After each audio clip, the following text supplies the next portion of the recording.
Olá, segundo ano! Vamos estudar então hoje, dentro de sistemas lineares, matrizes associadas a um sistema e a regra de Cramer. Bom, todo sistema linear pode ser associado a uma matriz. Então aqui nós temos um sistema, né? E a matriz chamamos então matriz incompleta, tá? A matriz formada pelos coeficientes de x e y. Então notem aqui, ó, os valores então que acompanham o x, 3 e 2, e os valores que acompanham o y, 2 e menos 7. Formam neste caso aqui uma matriz incompleta. A matriz completa associada a esse sistema, então, é a matriz onde, além dos coeficientes de x e y, nós temos os termos independentes aqui na última coluna.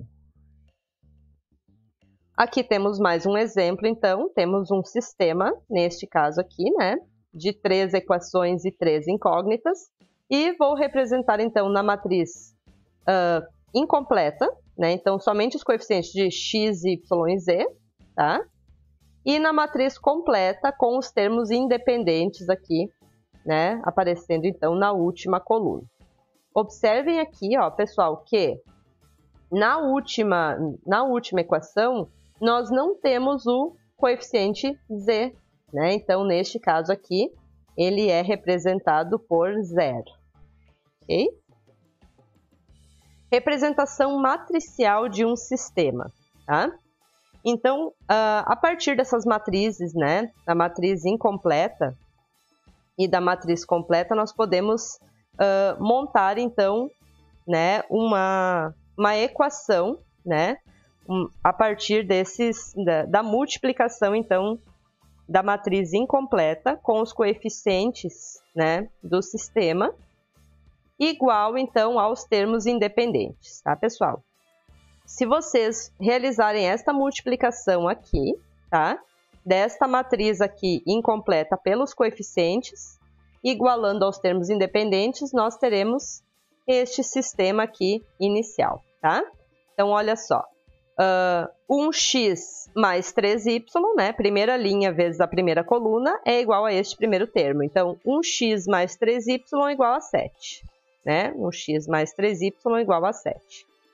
Agora, a segunda linha com a primeira coluna tem que resultar em menos 1.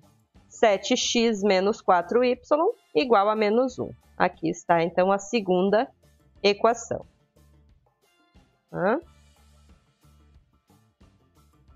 Um outro exemplo. Nós temos aqui, então, este sistema. A matriz incompleta que o representa, então, é esta aqui. Olha só que o termo coeficiente de y aqui não aparece, então é representado por 0, né? E aqui os coeficientes que nós temos são 3, né? Então, x, y e z são dispostos nesta ordem aqui em uma matriz coluna, tá? Igual a 3 e 1, tá? Da mesma forma que procedemos no exemplo anterior, é feito aqui também. Então, primeira linha vezes a primeira coluna resulta em 3, né? Então, 1x menos 2y mais 1z, né, igual a 3. X, aqui o y não aparece, porque 0 vezes y dá 0, né? Então, x mais 2z igual a 1, né? E aqui está o nosso sistema, então, montadinho. Exercício resolvido. Resolver o sistema linear associado à equação matricial. Então, aqui é dada a equação, né, matricial, eu preciso montar o sistema a partir desta multiplicação e resolvê-lo, né? Então, olha só. Primeira linha vezes primeira coluna, 2x menos y igual a 0. Olha a primeira equação aqui. Segunda equação, então, né, nós obtemos a partir da segunda linha, multiplicado pela coluna, e vai ser igual a 5. 3x mais y igual a 5, ok? Resolvendo esse sistema pelo método que vocês acharem mais conveniente, mas aqui o método da adição já facilita muito, né? Nós teríamos, então, a soma 5x igual a 5, x igual a 1. Né? Tendo, então, o valor de x igual a 1, basta substituir em qualquer uma das equações para encontrar, então, o y, que vale 2. Esta é a solução do nosso sistema. A regra de Cramer, então, pessoal. O matemático suíço, né, Gabriel Cramer, que viveu entre 1704 e 1752 aproximadamente, demonstrou uma regra que ficou conhecida, então, pela regra de Cramer, que possibilita resolver um sistema pelo uso de seus coeficientes. Porém, esta regra ela tem algumas restrições para ser aplicada, tá? Ela só pode ser aplicada em um sistema com N equações e N incógnitas. Então, por exemplo, se eu tenho 3 equações e eu preciso ter 3 incógnitas e vice-versa, né? Então, com um exemplo que nós tínhamos anteriormente de 3 incógnitas e 2 equações, a regra de Cramer não pode ser aplicada, tá? Então, equações incógnitas precisa ter a mesma quantidade, né? 3 equações, 3 incógnitas, 2 equações, somente 2 incógnitas e assim por diante.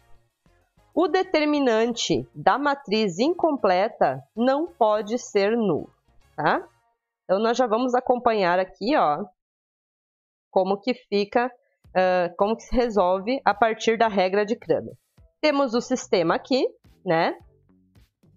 O determinante D se dá a partir dos coeficientes aqui da matriz incompleta, ó, A, B, C, D, né? Quando eu falo em dx, é o determinante da matriz, onde eu substituo, então, os coeficientes de x pelos termos independentes, tá? Então, nesse dx aqui, no lugar de A e C, eu troco por K1 e K2, que são os termos independentes correspondentes a cada equação, né? Deixando, então, os coeficientes de y, tá? Quando eu calculo dy, agora eu troco os coeficientes de y pelos termos independentes. Então, notem que aqui o AC agora continua, né? E o BD, que eram os coeficientes de y, então são substituídos por K1 e K2. Se o determinante aqui, ó, este D, for diferente de zero, tá? A solução do sistema, então, pela regra de Cramer é dada por o valor de x é o determinante de x sobre o determinante de D, né? E o valor de y se dá, então, sobre dy, né? Determinante de dy sobre o determinante aqui da matriz D.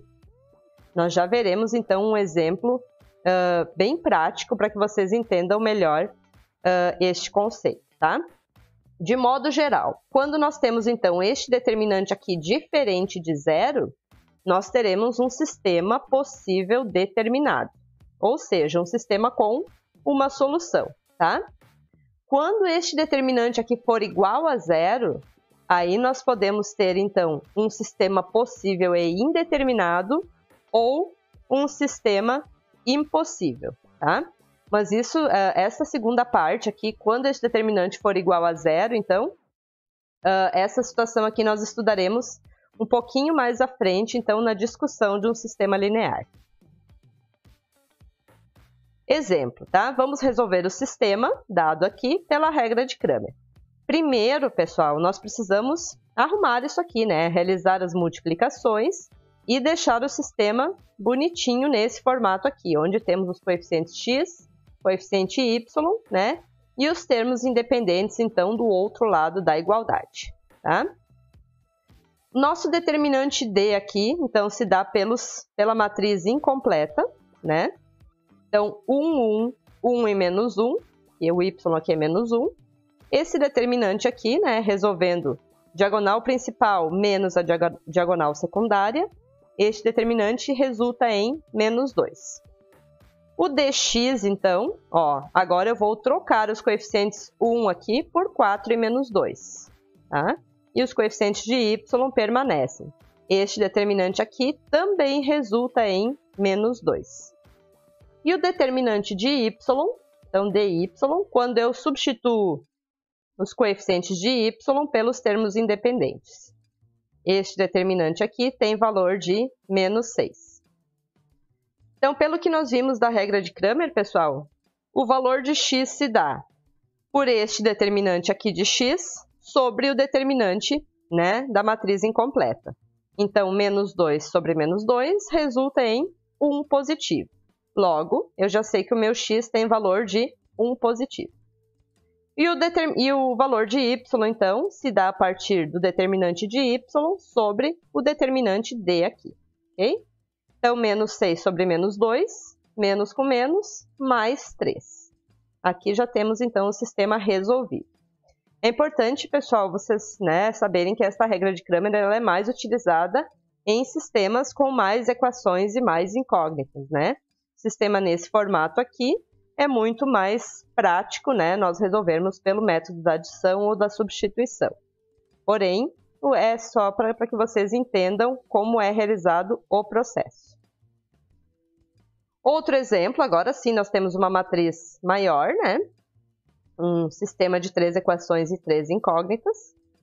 Primeiro, a matriz incompleta, né, dada aqui por 3, 4, menos 1, 2, 1, 2, 0 e 5, né? Determinante resulta em 62. Aqui aplicando sarros, né, pessoal, para encontrar este valor do determinante. dx, então esses valores aqui do x eu substituí pelos termos independentes, ó, menos 1, menos 3 e 2, no lugar dos coeficientes de x. O resto, valores de y e de z, permanecem iguais. Determinante, neste caso aqui, também resulta em 62. Determinante de y, substituir então a coluna dos coeficientes de y pelos termos independentes, resultou em menos 62.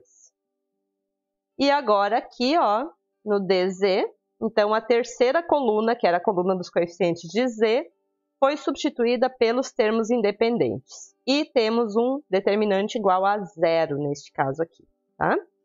Agora, para encontrar os valores de x, y e z. De x, tá?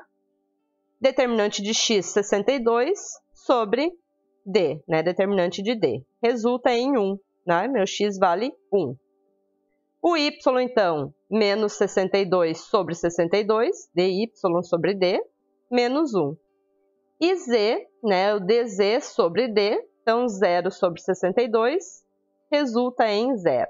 Aqui, então, está a solução, né, do nosso sistema, utilizando a regra de Cramer, né? 1 menos 1 e 0. Aqui temos um exercício resolvido, tá? Em um supermercado, há 3 marcas de cesta básica, A, B e C, cada uma contendo macarrão, arroz e farinha. As cestas diferenciam-se não pelo conteúdo, mas pela quantidade desses produtos. Veja a seguir a composição de cada cesta. Então, na cesta A, temos 3 pacotes de macarrão, 1 de arroz e 2 de farinha. Na cesta B, 5 de macarrão, 2 de arroz e 3 de farinha. E na cesta C, 2 pacotes de macarrão, 1 de arroz e 3 de farinha. Se os preços das cestas são, respectivamente, 20, 35 e 21 reais, qual é o valor do pacote de cada produto citado? Então, aqui é uma situação bem prática, né, pessoal, da aplicação de sistemas lineares. Vamos jogar, então, essas informações para um sistema, tá? Então, na cesta A, vamos representar macarrão por M, arroz por A e farinha por F, tá? Então, aqui 3M mais 1A mais 2F resulta em 20, né? 20 reais, que é o preço da primeira cesta. A cesta B, 5M mais 2A mais 3F resulta em 35 reais. E na cesta C, 2M mais 1A mais 3F resulta em 21 reais. Bom, determinante D aqui, só com os coeficientes aqui das variáveis, né? 3, 5, 2, 1, 2 e 1, 2, 3 e 3. Determinante vale 2. E agora, determinante de M, trocando então a coluna, né, da quantidade de macarrão pelo preço das cestas, né? Nós temos então que esse determinante vale 4. O determinante aqui, determinante de A, que é respectivamente sobre o arroz, trocamos os coeficientes de A aqui pelo valor das cestas e obtemos o determinante igual a 16. E da farinha, então, trocando os coeficientes de F pelo valor da cesta, nós temos o valor do determinante igual a 6, tá?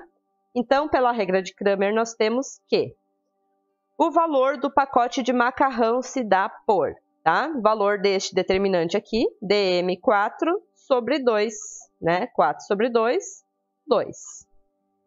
Do arroz, então, DA sobre D, 16 sobre 2, 8, né? E da farinha, DF 6 sobre 2, nós temos o valor de 3, tá? Então, concluímos que o preço, então, do macarrão é R$2, né? Do arroz é R$8 e da farinha R$3, ok? Para a próxima aula, então, nós estudaremos o escalonamento de sistemas lineares, né? E por esta aula é isso, pessoal. Eu espero que vocês tenham compreendido e que vocês consigam realizar com facilidade os exercícios propostos. Fiquem bem e até a próxima!